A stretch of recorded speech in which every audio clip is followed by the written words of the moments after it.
care. My name is Salome, and I want to talk about particularly African American mental health. Oppression and exploitation is not limited to just African Americans, but since we only have an hour, I'm going to focus this hour on that, okay? All right. I want to start off with sharing a story with you. About 5 years ago, I was attending a church called Jaya, J-A-Y-A, Just As You Are. And it was a coffee house kind of church. We'd have worship experience on Sunday like a cafe style, and then the coffee house actually supported the church. And all the workers in the coffee house were volunteers. And so I volunteered at this coffee house. And I was supposed to volunteer on Tuesday morning. But I woke up on Monday morning and said, you know what? I think I'm going to volunteer today. That's how Spirit works sometimes. So I go into the coffee house and say, hey, you know, Jeff, I thought I would come in today versus Tuesday. He said, oh, okay, no problem. And so it's in the morning, early, kind of empty. And I'm sitting there waiting for someone to come in. And in walks a young African-American woman, dressed to the T, looks like she's got it going on. It made me proud as an older black woman to see a younger black woman looking so sharp. And so I got her some tea, and she's sitting on one end of the sofa, and I'm sitting on the other end of the sofa. I figured we might as well introduce ourselves. I said, hello, my name is Salome, and she gave her name. And then we began to have conversation. Now, mind you, she looked like she had it all together. And we got to talking about just general stuff, and I told her I was clergy. And she asked me this question. She said, how did you experience your call to ministry? And I said something that I couldn't believe that would come out of my mouth, because I'd never shared with anyone except for my therapist. And I just met this woman, but Spirit works in mysterious ways. And as I said this to her, and the words were coming out of my mouth, I thought, oh my God, she's going to think I'm absolutely crazy. And what I said was, I was sitting in my living room floor, asking God why I shouldn't blow my brains out. And she started to cry, and she said, you just don't know. You just don't know. And so then I stopped, and I said, well, what do you mean? She said, I've lost everything. She said, I was a professor of psychology at Georgia State University. She said, I lost my job, and I've been living in my car.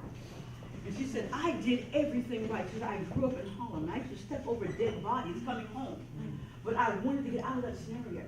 So I did well in school. I went to college. I got my PhD. I did everything I was supposed to do. And now I have nothing. She said, all my savings are gone. She said, I have no spouse, no kids. And she said, I was thinking, if I die, no one would miss me. No one would even know that I'm gone. And I said to myself, you're not alone. And I said, well,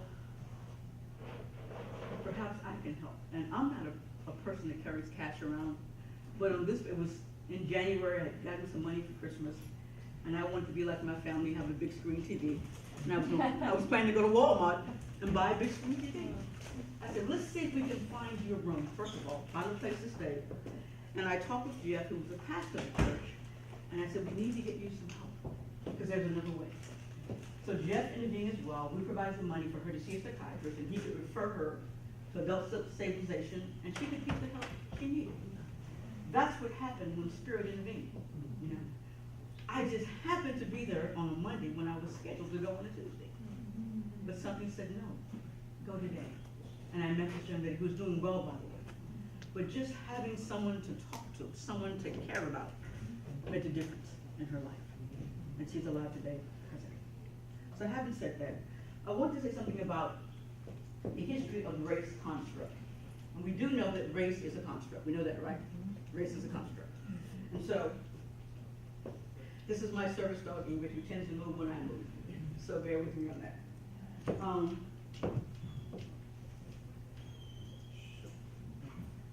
Before Columbus set foot in what is now called America, there were indigenous people here. They spoke about 2,000 different languages. They had a very highly civilized organization or civilization. kinship is based on the mother relationship versus the father, and they were doing very well. After Columbus made what I would call first contact, things began to go downhill. Now, around 1680, the word white begins to appear in colonial law. Now, before that time, you were identified by your country.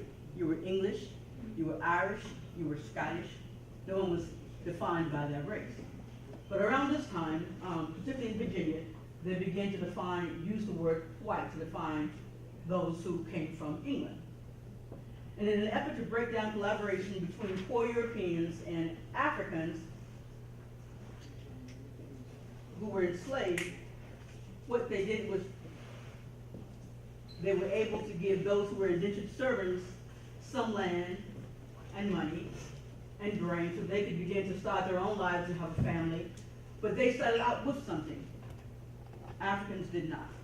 And in one case, I believe it was 1741, there were 3 indentured servants. And this is the first recorded history of racism that's been documented in America.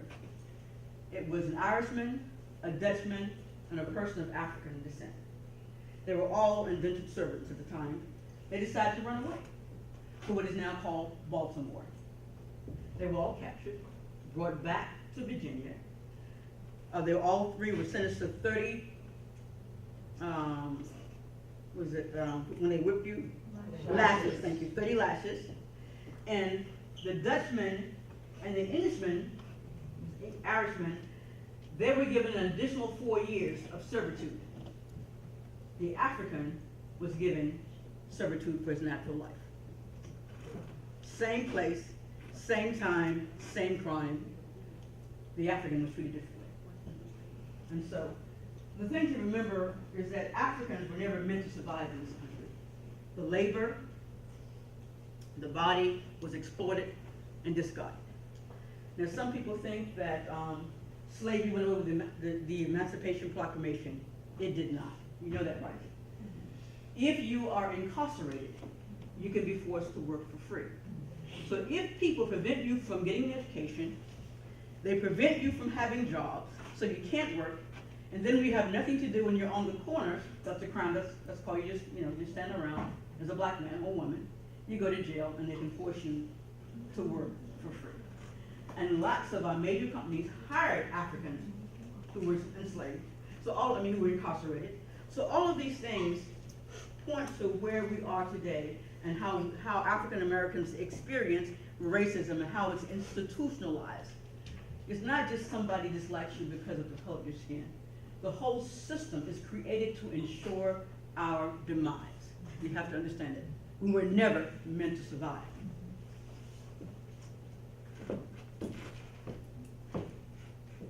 So I wanted to give some background here. Now, and it wasn't just Africans who were exploited as well. I want you to know that between 1776 and 1887, the United States seized over 1.5 billion acres of land from America's indigenous people. You know where Native Americans are now? On reservations. This was their country. But you see what happens when racism comes into play. And we know that racism is so that we're operating on the same sheet of music.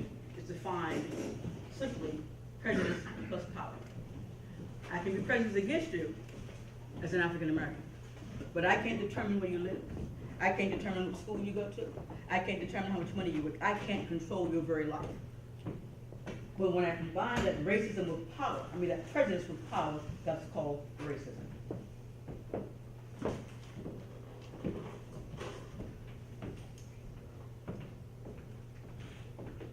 And so, in 1790, the naturalization laws of 1790 specify that only free white immigrants are eligible for naturalized citizenship. First generation immigrants from Asia, the Caribbean, Central and South America and Africa are expressly denied civil rights. The right to vote, the right to own land. This act continues to affect immigration law until it's wiped off the books in 1952. 1952, okay? And in 1823, the Supreme Court Justice John Marshall decrees that while Cherokees have certain rights to their land in Georgia because they occupied them, whites have superior rights because they discovered them. The state of Georgia holds a lottery giving white people title to Cherokee property. Racism. Okay?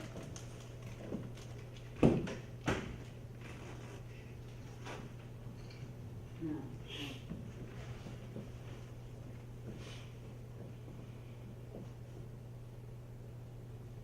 1865, the 13th Amendment, which abolishes slavery. African Americans were given land in the coastal areas of South Carolina, Georgia, and North Carolina. However,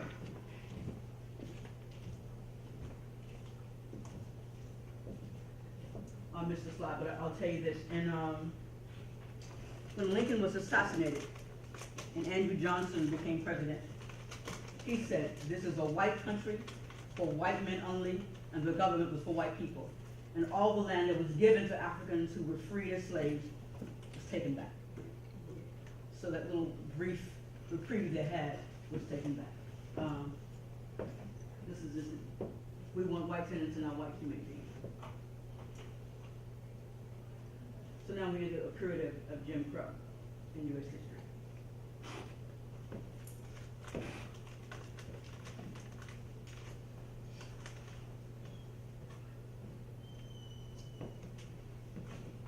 And again, also Asian Americans were targeted as well. Japanese Americans were targeted. Their land was taken. In some cases, they were forbidden to even own land at all. And in 1935, Congress passes 2 laws to protect mostly white workers and exclude others. This is the Social Security Act. It excluded domestic servants and persons who worked in agricultural work as well. That was done on purpose. It excluded mostly African Americans.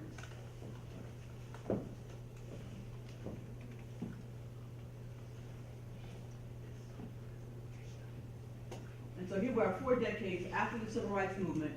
Blacks still earn only 57 cents, and Latinos 59 cents for each dollar of a white median family income.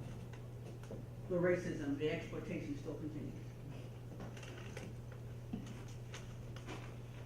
So let's look at a definition of mental health. Will someone read that for me, if you don't mind?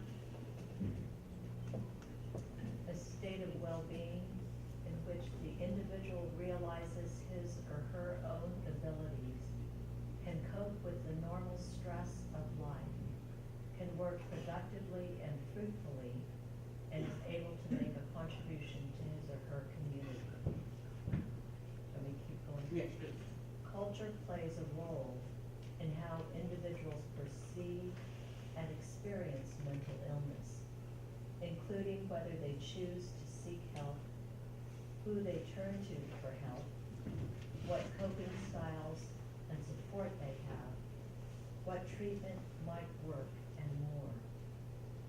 Although anyone can develop a mental health problem, African Americans sometimes experience more severe forms of mental health conditions due to unmet needs and other barriers. Okay. So what do you think the mental health would be for persons of African descent whose ancestors came out of slavery, who lived through Jim Crow, and are now, even in their own lives, experiencing racism and oppression? What do you think the mental health would be for persons who are living in that kind of environment? Post-traumatic. Post-traumatic stress, yes. Any other thoughts on that? Unstable. Unstable? Depression. Depression, yes. And you, I have a question. Is it post-traumatic or is it just traumatic stress disorder? Because a lot of black people or people of color are still enduring it. It's not past, because we still endure it today.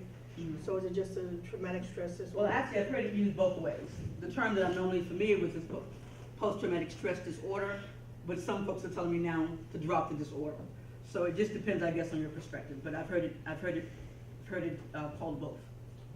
But I prefer PTSD. Okay. Yeah. Addiction. An addiction.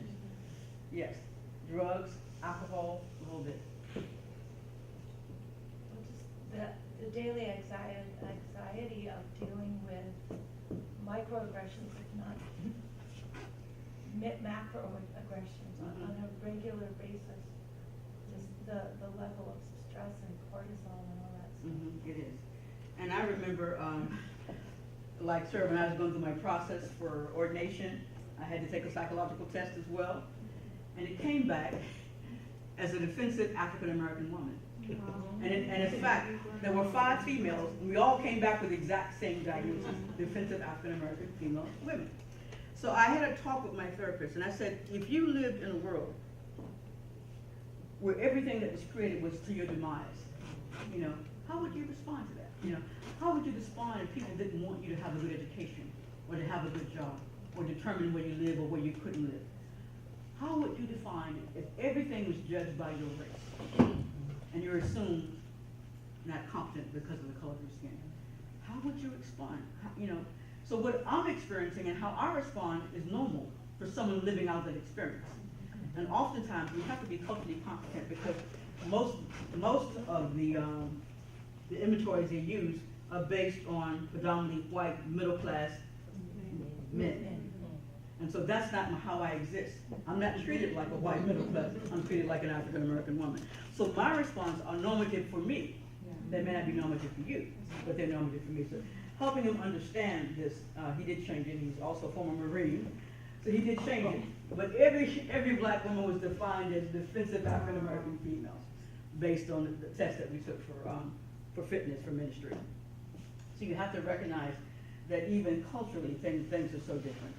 And I was sharing in my core group that when I was going for certification as a pastoral counselor, I said that appropriate sharing is okay. And I had a group of 5 white men who were evaluating me, and one of them got very upset because I said that. And I said, that may not be for you in the dominant culture, but my experience in the African American culture is that there is some appropriate sharing. And I was saying that my therapist would even call me and say, get up, you need to come to group. I'm not going, oh yes you are, get up. Well, in the African American community, we have that kind of familiarity. But it may not be so in your culture. So you have to recognize that things may be a little different. When I was attending church in Raleigh, North Carolina, UCC church, they hired an African American woman as an associate pastor. And they were just so happy and so proud of themselves that they had done this great thing. But oftentimes when they hire African Americans, they want African Americans to act like they act. And so when they don't, then there's problems. So she lasted exactly 1 year before they fired her. And what she did was normative to what happens in African American churches. She didn't have the title of her sermon ready on Wednesdays to get to the secretary, and they just couldn't handle that. Some of her sermons were a little longer than they anticipated, you know. She was just being her authentic self. But they wanted her there, but to act like they act. Okay, and that's not being culturally competent. When someone has to come in and adapt your behavior and your attitudes. That's something totally different. So it's a real challenge sometimes for persons of African descent and other persons of color to live in an environment where this is having the opportunity to experience good mental health is sometimes difficult living under these conditions.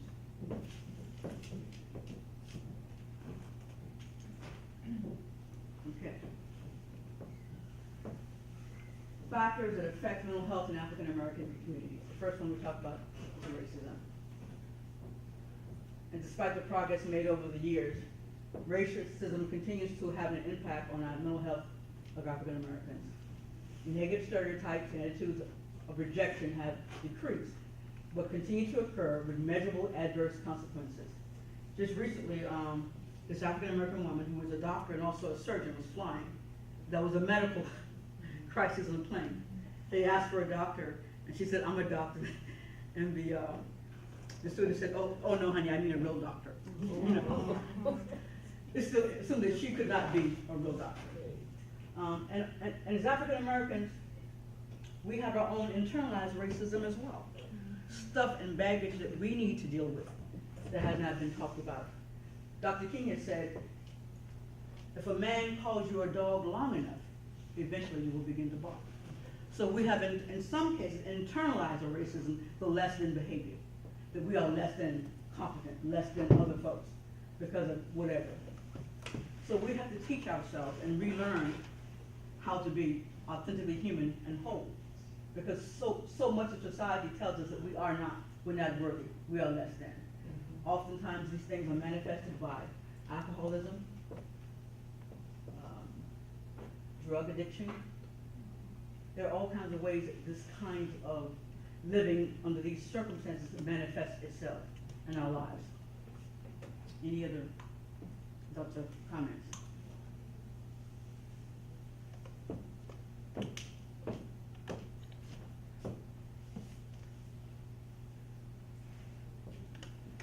Now, unfortunately, the church has not always done its best to help folks who are struggling with mental illnesses.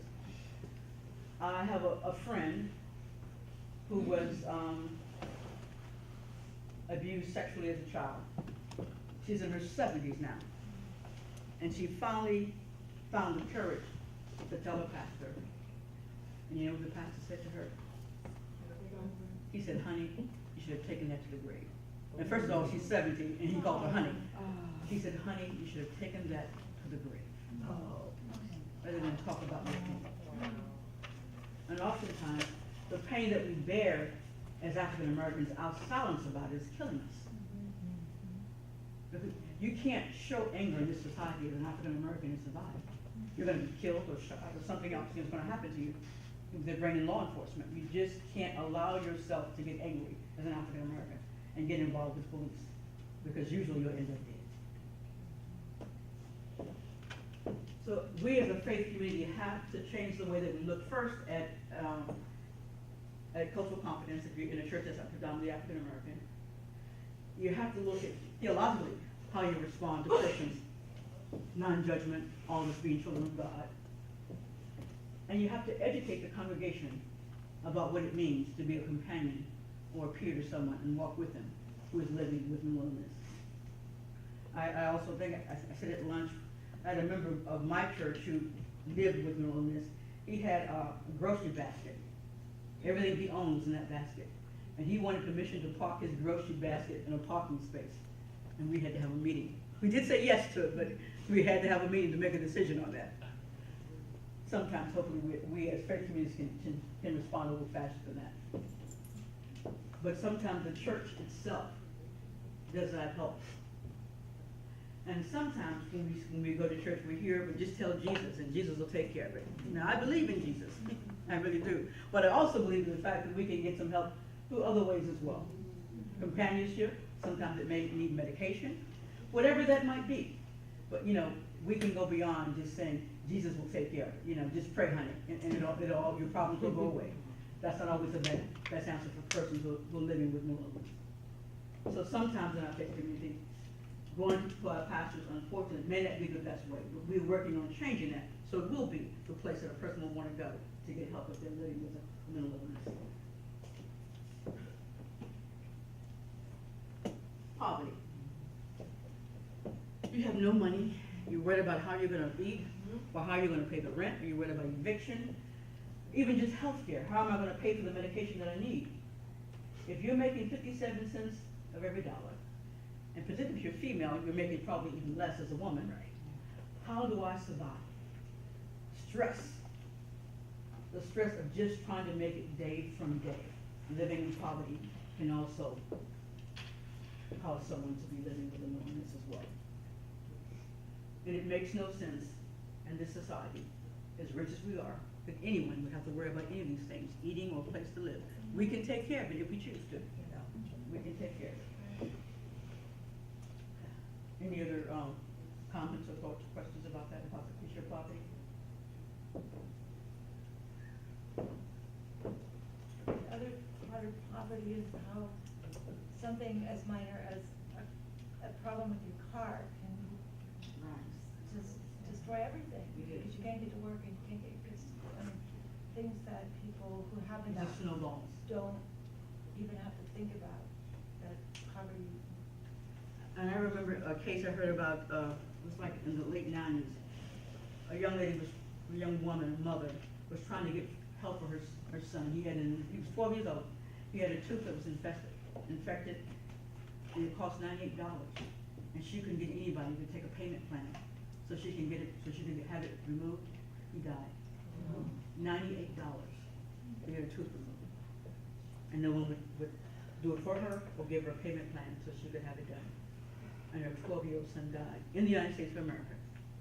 Yes.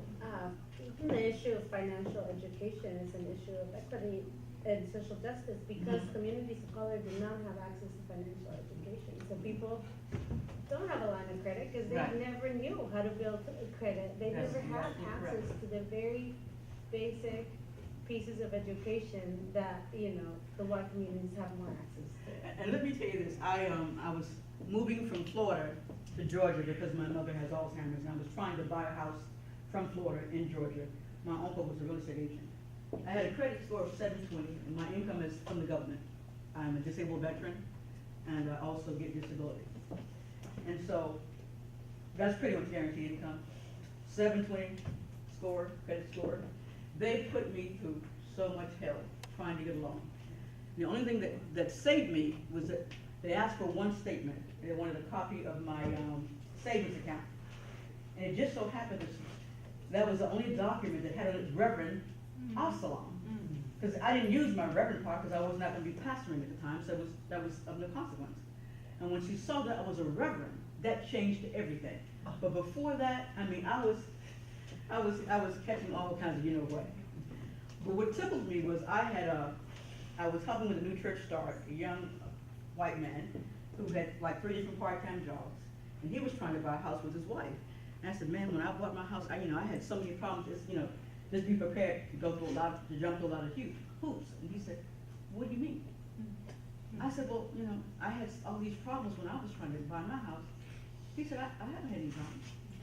I'm like, wow, it must be nice. It must be nice. So even when you have everything in place, you've done everything right, it doesn't mean that you're not going to feel the effect of racism. And even when I kind of forget that I'm African American, somebody will remind me, I said, oops, that's right. I almost forgot.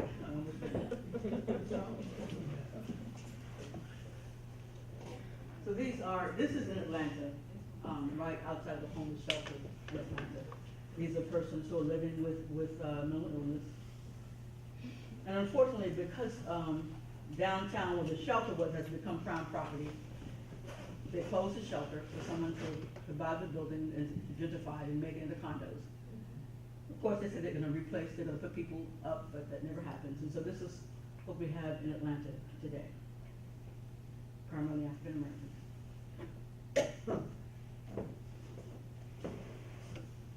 And you can see how easy it would be for someone just to give up, if this is what you had to face. It's easy to turn to drugs or to alcohol or just say, I'm done with life, because the stress can be unbearable. I have a question. Okay. Couple poverty and homelessness with mental health. Yeah. They have no way out Yes. unless the system is willing to provide some assistance, which we know is limited and far few in between. Mm-hmm. Makes it really difficult for people or even providers to come in and provide shelter for them. Dealing with the mental health component, they may not choose to be inside of a shelter. This is So true. this actually, the combination of all of these make it difficult to work with individuals who are dealing with poverty, homelessness, and mental health issues. And I'm not sure how it is in other locations right now.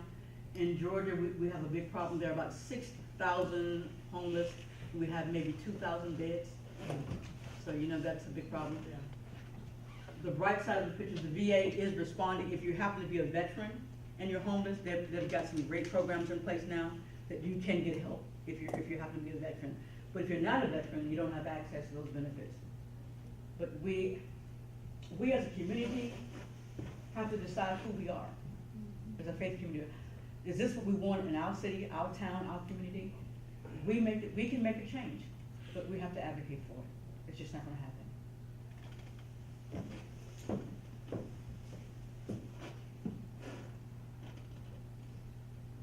Balance.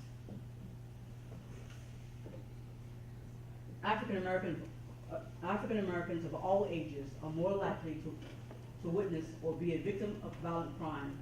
Exposure to violence increase the risk of developing a mental health condition such as post-traumatic stress disorder, depression, and anxiety. African American children are more likely than other children to be exposed to violence, which can have a profound life-term effect on their mental health. And we know what that's like in inner city.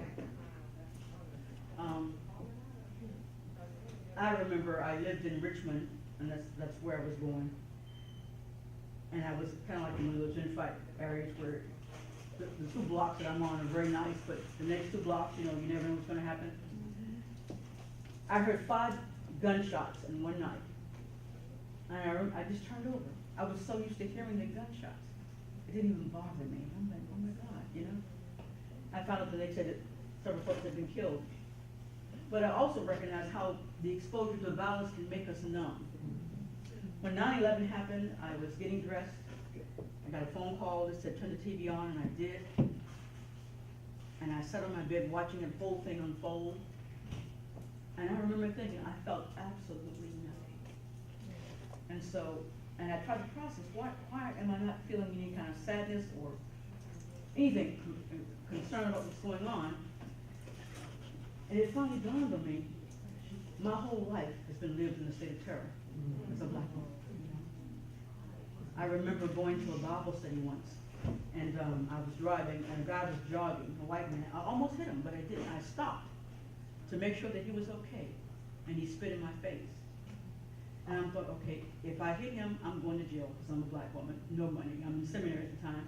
So all these things were going through my head. I was really concerned enough to just to check on him, even though I didn't hit him, but he spit in my face. So this is the kind of stuff, you know, and I'm thinking, my life, I thought, this has just been lived in terror. You know, this is say who I am. So I didn't have any feeling that was just numb at that point for someone else going through that kind of pain.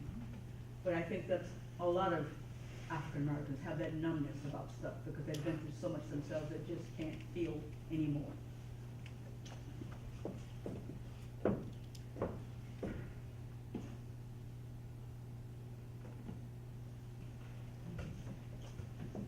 The lack of provider cultural competency. One of the things that I think is really important is for churches to do dismantling racism work. You'd be surprised. Even the most liberal of persons, when you uncover a few things, you realize the racism is there.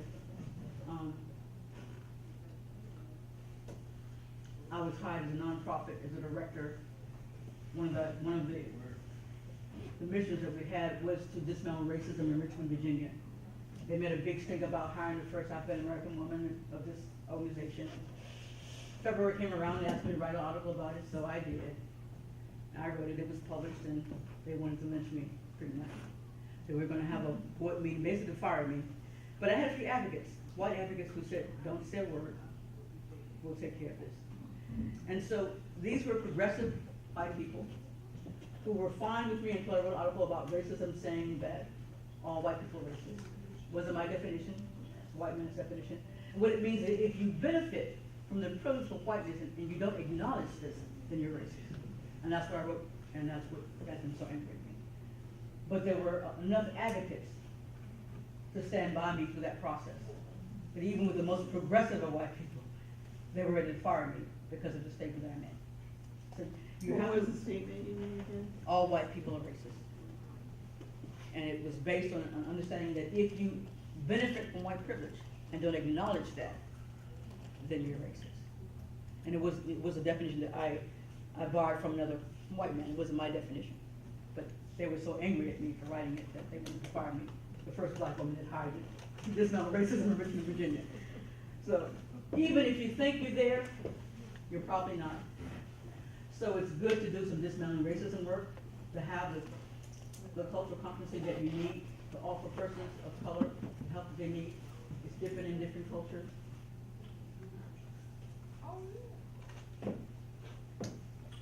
Any thoughts, comments on that one? Amen. Amen. Okay, thank you, I appreciate that. Well, and also being in the Bay Area, I can say from personal experience that when my self-identity as a progressive person gets in the way of my looking at my racism, it can be worse than an outright, Yeah. Yes. I won't use the word, but that being progressive does not make one not racist. There's no way to escape what's the air and the water and. That's true. I served in Florida as a UCC pastor. We would have a UCC women's gathering once a year, and I would attend the gathering. This particular year, they had two little ladies at the door, little nice white ladies, and I would go in to the door, and they said, "Oh, excuse me, this is for Christian women." And I said, "Why do you assume I'm not a Christian woman?" You know. And so anyway, I got in, and then I'd leave and go back, and somebody else at the gatekeeper said, "Oh, well, this is for Christian women." I said, "Why do you assume I'm not a Christian woman?" You know. And so finally, when the white ally said, "This is Pastor Akila Salome," I said, "Would you just leave her alone? You know, she belongs here." But it took a white person saying that for me to be able to get back go back and forth in this organization, UCC, because I didn't look like, I guess, a Christian woman. So, and the funny thing about it, the next door there was an exhibit of young white women who were cosmetologists. And they had purple hair and green hair and red hair. I looked in and said, "Oh, come on in, you know." So the non-Christian women were more inviting to me than my own UCC Christian women. So the lack of cultural competency can be a hindrance. You can be doing what you like to do in terms of providing the right kind of care, being a good companion of care.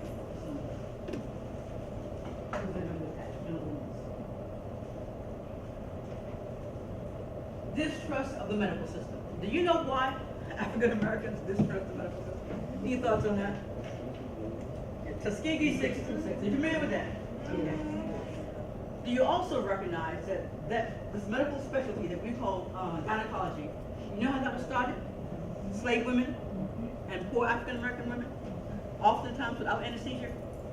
This is why, well, this is some of the reasons why African Americans do not trust the system. Are you familiar with a man named Dr. Cornel West? Okay.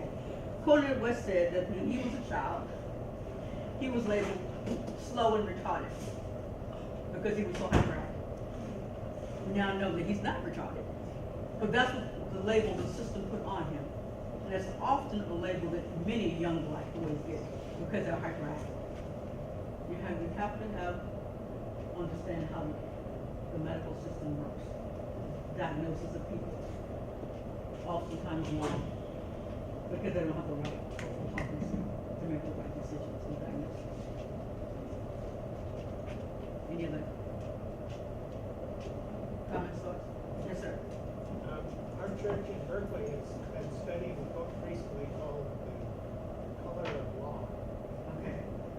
which speaks to some of the things you're talking about. It's dramatic government supported segregation, redlining, all that kind of stuff. And I just recently, you're absolutely right. This is sad, I just recently found out about school bonds and school taxes, why it comes out of our real estate taxes. So if you're living in a wealthy neighborhood and your school is supported by your taxes, well, you get lots of money, you get nice schools. If you're living in a poor neighborhood, which most for persons of color or African American descent are not, and so if you don't have a lot of home ownership, there's some dollars there to support good schools. And so you don't get the best. I remember when we got new books at school, it was used books from the white schools. We never got new books. We always got used books from someone else's school. Never. We never had the kind of resources that other schools had to make a difference in our lives.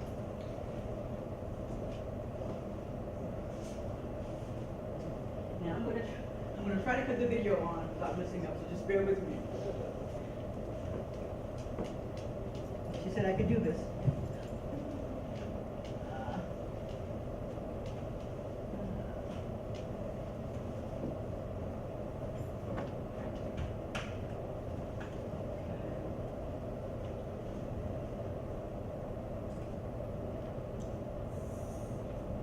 Would someone get her for me, please, the technical lady? I think I'm going to do it. Thank you.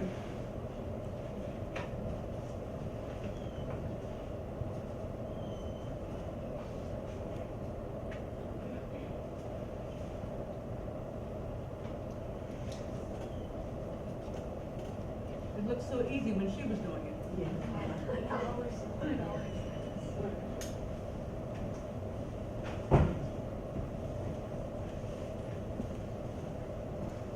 I failed my test, I'm sorry. This is a video from NAMI that I want to show. Them.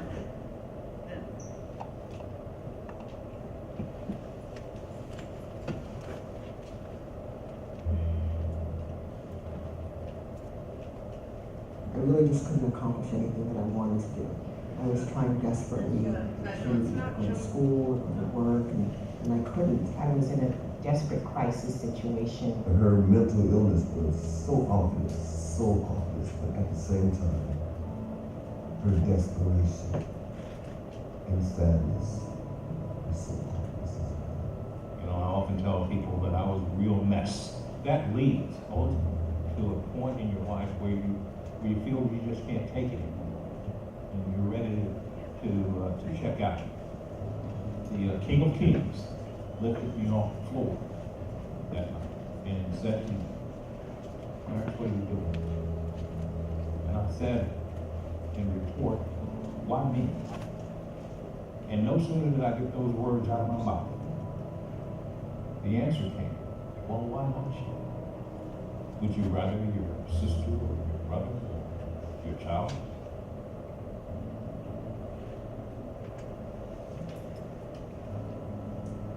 Mental illness was something I knew nothing about.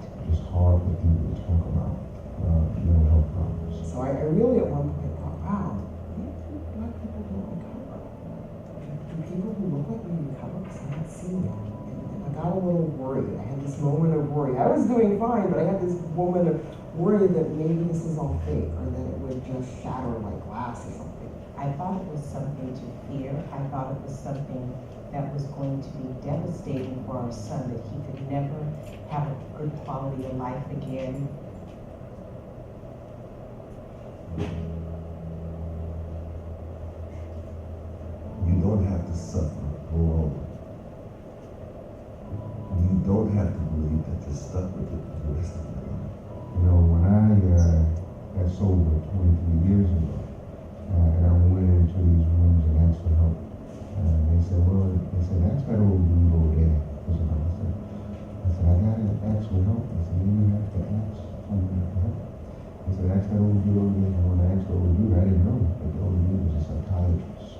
I now have a journey and a recovery story that I can share with other families. So that's where I always start with them, is just don't give up hope. It seems hopeless, but know that recovery is possible. Everybody has their place of recovery. It's different for everyone, but it is there. It is possible.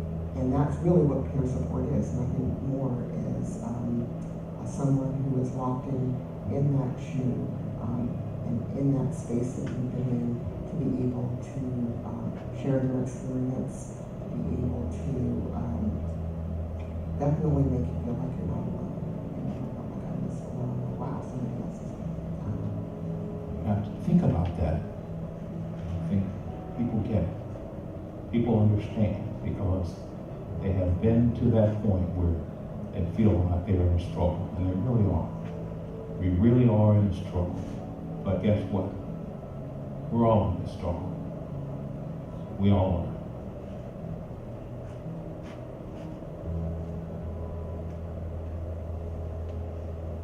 See, that was the thing that I learned from NAMI and was able to pass on to him, was about recovery, and say you can have that great quality of life. You can be, many of the things that you've always wanted to be. You just happen to have a mental illness at the same time.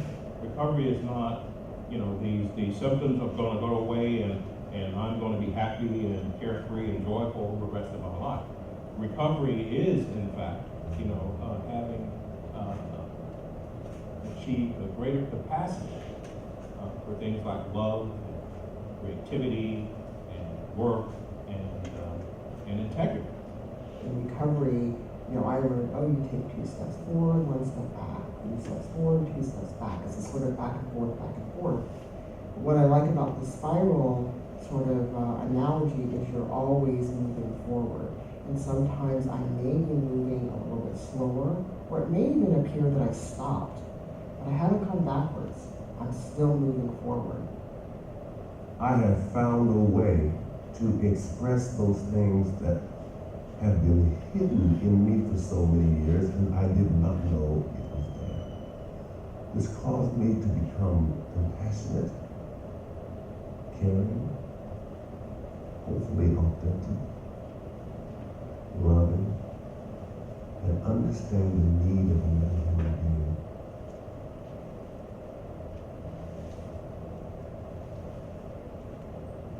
Critical thing that I found in knowledge was that there is a voice. I found my voice in recovery through knowledge. At NAMI, we embrace the entire family. We have this journey that we've all been on together. We rely on each other. People say, when you speak about NAMI, when you speak about what you do, you just light up. You're so passionate about it. I said, because it's so helpful to others, and that's the greatest thing that I see is how we can help a family. I have found a way to not extend my life, but to make my life more relative to human beings. And I've done that through what I've learned. Not just through NAMI, the principles and all that, but through the people who are so passionate and who are so desperately in love with their family members and friends.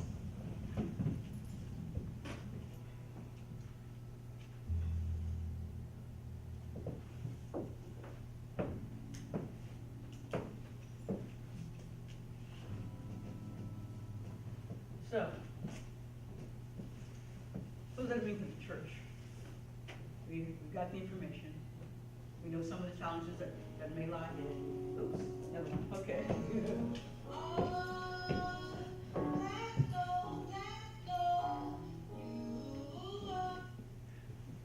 All right now. It doesn't take a lot for us to be companions, to be peer supporters. He doesn't want to go.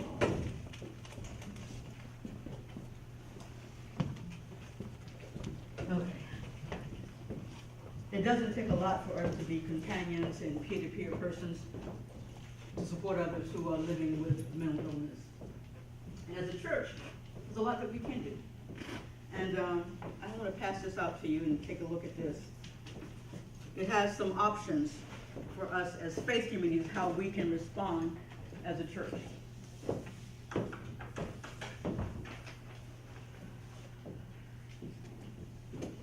I think I have enough for 32, so I should have enough for everyone.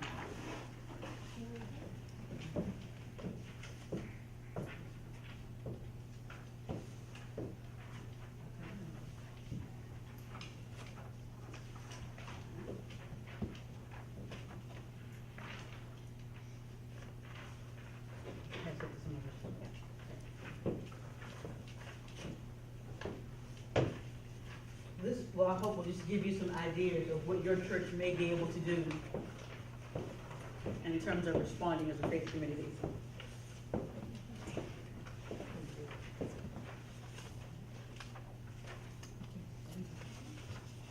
There's a lot of information out there. There's a lot of help. NAMI is just one of the organizations that can offer you some support. You don't need to reinvent the wheel. Yes, I was finished. I was finished.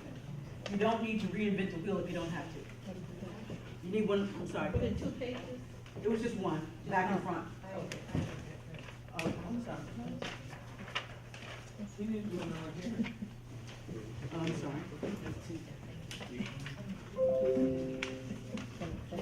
Wait a minute. Oh, you know what? They messed up on me. You know what? It is 2 pages. I apologize. Hold on. It is 2 pages. So, see if I can make this right. Okay. So this is Yes, I apologize, there are 2 pages. They did back and front for me when I had the copies made. What's the other? Here we go. Which page do you have? Okay.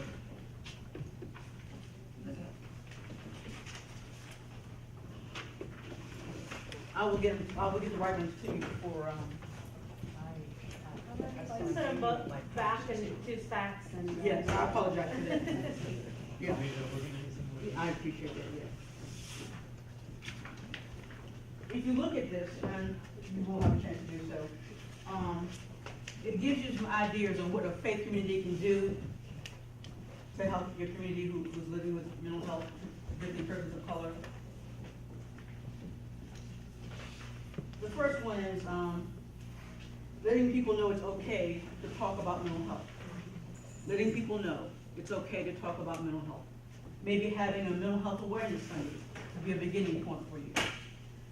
The other piece is just having maybe some discussions after the Sunday sermon, you know, having a group get together and talk about mental health. The other piece, if you have extra space, inviting Normie and some other group in to lead a support group, or if you have persons who are qualified within your congregation, they may be willing to lead a support group for persons living with mental illness or mental health challenges. One of the things I did in my church was I wrote a grant to hire therapists to come in twice a week. There was an organization called Miami Pastoral Counseling Agency. They were all ordained clergy, also trained mental health persons as well. And so I wrote a grant. They could come twice a week with office space provided in my church to provide the mental health care that persons might need. If you can't go to that level, then the peer-to-peer, the companionship, having some organization come in to run the support groups for you, and just making persons who attend your church feel welcome. Sarah was talking about earlier today about just looking compassionate, having the eyes of compassion, what a difference that would make in a person. I had a person who would be dropped off every Sunday morning in my church who was living with mental illness. He sat in the back, and he would say, praise the Lord, all the time.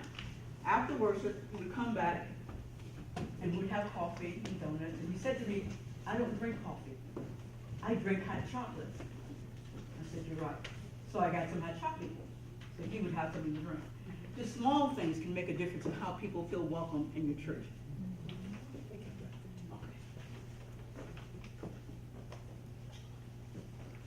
Here's another one. Let me make sure I have all of those together.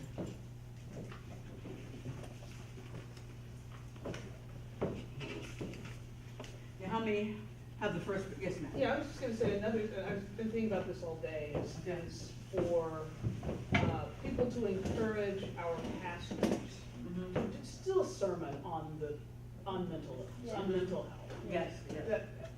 Do the research, so you're Right, not know what you're talking know what about. you're talking about. Right. But I think that would help. I just remember when the church began talking about clergy abuse, at least when Protestants did, and or even spousal abuse.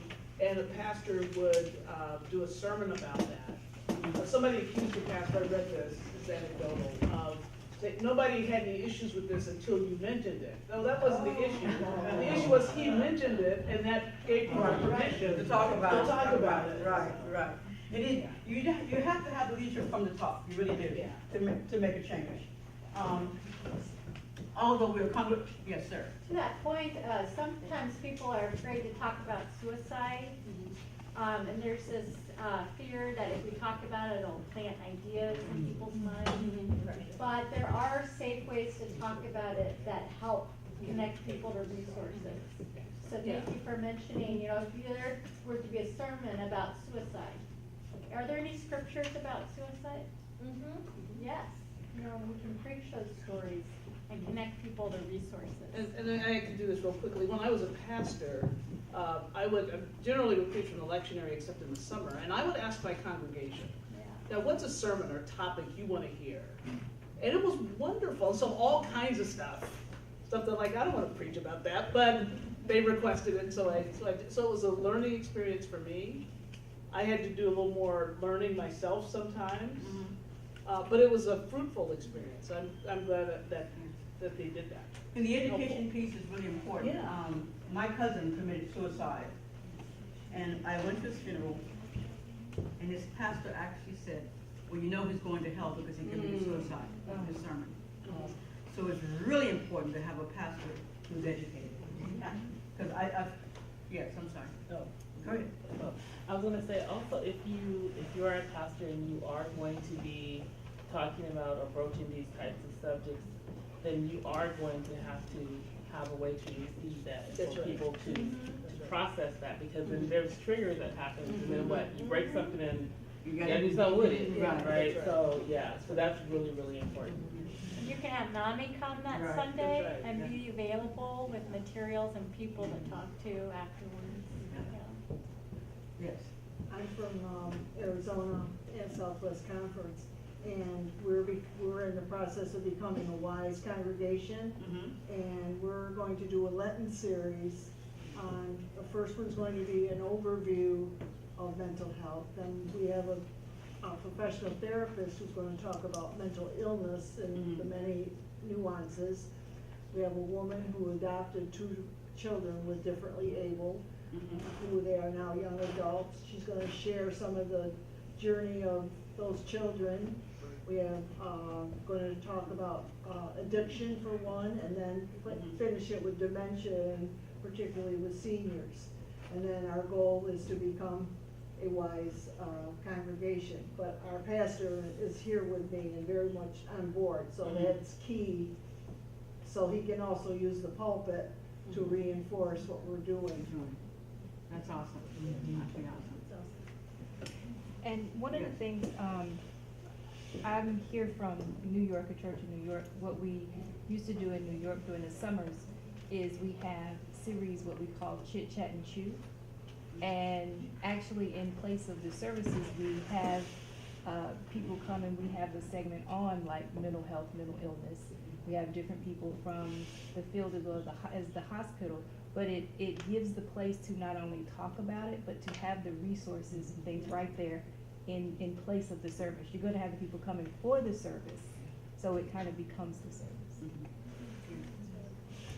And the other thing is about having good resources, knowing what resources are available for you. Oftentimes, a person who may be living with a mental illness may not be able to take their medication because they don't have money to buy the medication, and figuring out ways how we can support them in that as well. Without insurance, it could be really challenging for a person. Yes.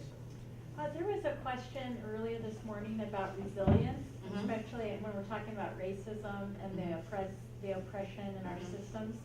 And I just wonder from the group, what are some of the resilience factors that can help people in the midst of the struggle?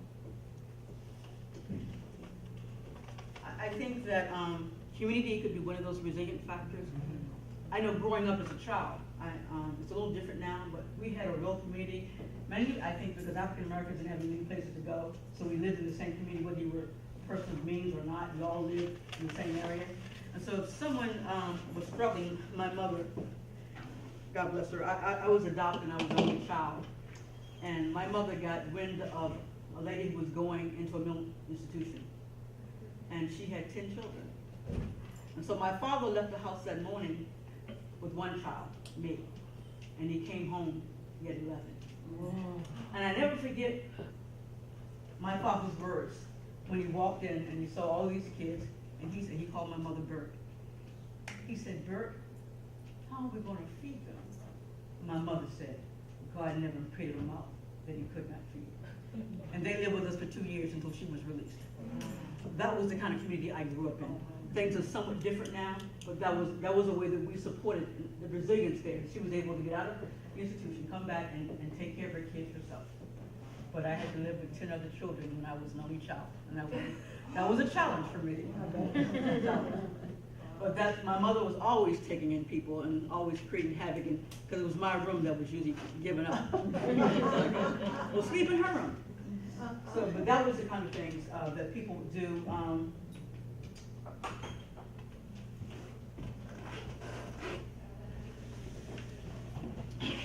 And the other thing I think that was important, that even in terms of the church, even when you may not have been the mother of the church, let's say you had a past that was kind of questionable, even with that, sometimes people would still step in to help you out. Often if a young lady got pregnant and she was a young teenager, and people might be talking about that, not so much today, but then there were still old ladies who would come and say, well, baby, don't worry about that, we're gonna make sure you're all right, you and your baby. That kind of resilience in the community. My hope is we can create that kind of environment again to support one another when we're going through stuff. I had a situation where I hadn't told people I've been taking chemo treatments for about 8 weeks now. And so I haven't been able, I'm not a great cook, but my church family has been coming and bringing food to me, and making sure that I was okay. Things like, simple things that we can do to make a difference in people's lives, and we can. The other piece is also, if you know what the resources are, and you know someone in need, you can refer them to those resources where they can get help. So that's an important piece as well. You want to have some responses about resiliency, what may have worked for you in the past, or? No? Okay. I also wanted to, hopefully I did this right. These,